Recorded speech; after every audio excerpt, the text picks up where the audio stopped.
Hello नमस्कार वीरेंद्र, हमारे channel में आपका स्वागत। हम आपको बहुत ही महत्वपूर्ण जानकारी देने वाले हैं अतिथि शिक्षकों के नियमितीकरण को लेकर। ठीक है फ्रेंड्स, दिग्विजय सिंह जी ने पूछा सिंधिया जी से कि अतिथि शिक्षकों के लिए कब सड़क पर उतरेंगे। सड़क पर उतरने वाले थे सिंधिया जी अतिथि शिक्षकों की नियमितीकरण की मांग को लेकर। दोबारा इनने निशाना साधा है और सिंधिया जी पर स्पष्ट बोला है कि अतिथि शिक्षकों की नियमितीकरण के लिए अब सड़क पर उतरे, जिसके लिए आपने सरकार गिराई थी।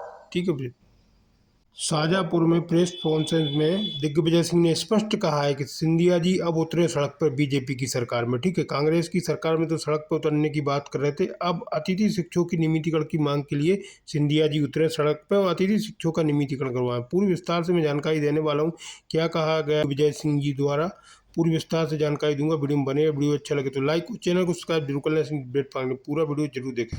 नमस्कार, स्वागत है आपका एमपी तक पर। मैं हूं रवीश पाल सिंह। मध्य प्रदेश के पूर्व मुख्यमंत्री दिग्विजय सिंह ने ज्योतिरादित्य सिंधिया पर जमकर हमला बोला है।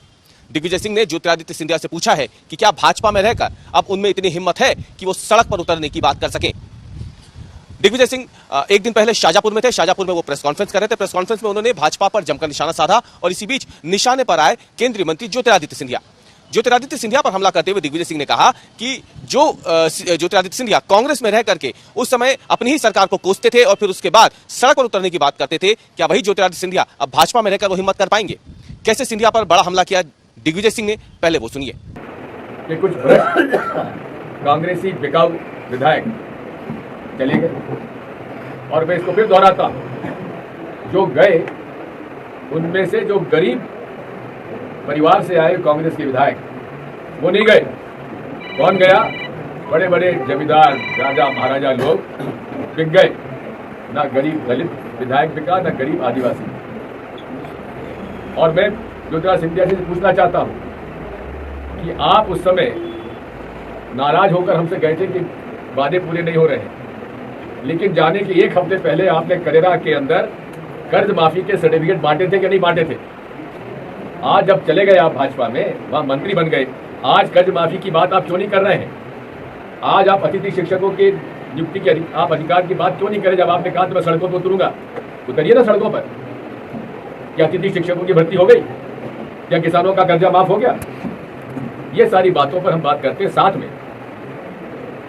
जब सरकार सैकड़ों करोड़ में भाजपा ने खरीद ली तो क्या निर्णय हुए? कर्जा माफी योजना खत्म कर दी गई। किसानों के बिजली के बिल जो आधे कर दिए थे बढ़ा दिए गए।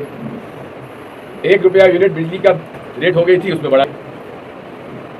और गौशालाओं के लिए भी जो चारे की रकम 2 रुपये किलो से बढ़ाकर 20 रुपया प्रतिदिन 20 रुपया प्रतिदिन 2 रुपया प्रतिदिन प्रति गाय के हिसाब से 20 रुपया प्रति गाय प्रतिदिन करा था, उसको भी काट के 2 रुपये। तो आपने सुना दिग्विजय सिंह को किस तरीके से उन्होंने ज्योतिरादित्य सिंधिया को निशाने पे लिया। इसके साथ ही उन्होंने ये भी कहा दिग्विजय सिंह ने कि जब ज्योतिरादित्य सिंधिया कांग्रेस छोड़कर भाजपा में गए तो उनके साथ केवल वही विधायक और मंत्री कांग्रेस छोड़कर भाजपा में गए जो कि बेहद अमीर घरानों से ताल्लुक रखते थे, जो बेहद जमींदार किस्म के थे या फिर वो आर्थिक रूप से सक्षम थे।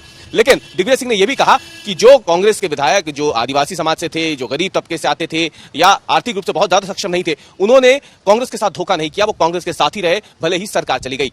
ज्योतिरादित्य सिंधिया पर हमला करते हुए दिग्विजय सिंह ने यह भी कहा कि जब ज्योतिरादित्य सिंधिया कांग्रेस में रह करके उस समय की सरकार की खामियों को उजागर करने की बात करते थे, क्या वही ज्योतिरादित्य सिंधिया भाजपा में रहकर वही बात दोहराने की हिम्मत कर पाएंगे? कुल मिलाकर के देखा जाए तो मध्य प्रदेश में यह चुनाव का साल है। नेताओं के एक दूसरे पर आरोप प्रत्यारोप का दौर अभी जमकर चलेगा। माना जा रहा है कि जैसे जैसे चुनाव नजदीक आएंगे, राजनीतिक दलों के बीच आपसी प्रतिस्पर्धा और एक दूसरे के ऊपर यह बयानबाजी अभी